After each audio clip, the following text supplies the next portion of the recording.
we're going to start off with the sky report with Tony, so you know what to see in the sky this month. That's right. We'll take a preview of what's coming up this month in the sky, and we'll start in the early evening. If you look off to the west, there's only one bright planet out now, and that's Mars, which is actually a lot farther away than it was in the summer, so it's not as bright as it was, but it's the only bright thing in that part of the sky.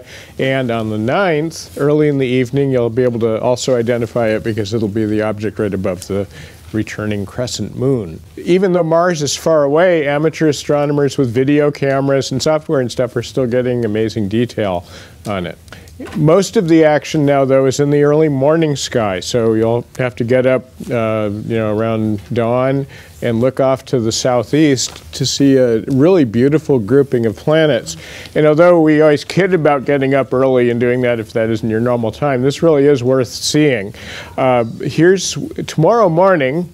It'll be beautifully clear, you can see in this picture. There'll be a bunch of eye-catching objects, and if we go to the next picture, we can identify them. Venus is the brightest planet, and the moon, those two will be the things that really catch your eye, but Jupiter also holds up well compared to Venus, and you also see the bright star Antares of Scorpius and Saturn near the moon. How many of you have seen it? Have seen it in the morning? Yeah. Yeah, and this will actually be an interesting grouping all month. The moon will leave it after tomorrow morning, but the planets will stay there, and then the moon will return to it again at the end of the month. So you'll get several chances to see it, maybe. Now, the planets are very low in the sky, so even though amateur astronomers are getting pictures and using stacking software and all that stuff, the images are still a little bit blurry, but they are there, and if you have a small telescope, you can again see the rings of Saturn. It's been behind the sun for a while.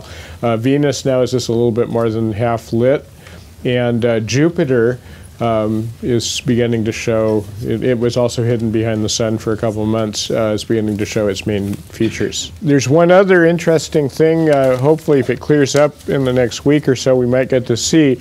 Maisuke Iwamoto discovered a comet in December with a photograph, and this is his discovery photograph, but this comet is coming within about 32 million miles of the Earth next week.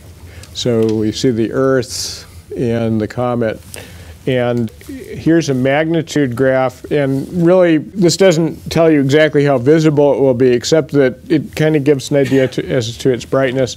A magnitude of about 6.5 means it should be visible in binoculars if you get out of the city. I don't expect it to be visible from here, but if you go out to the desert, you may see it with binoculars. And when it's at its brightest, it will be near the star Regulus in the constellation Leo the Lion in the midnight sky.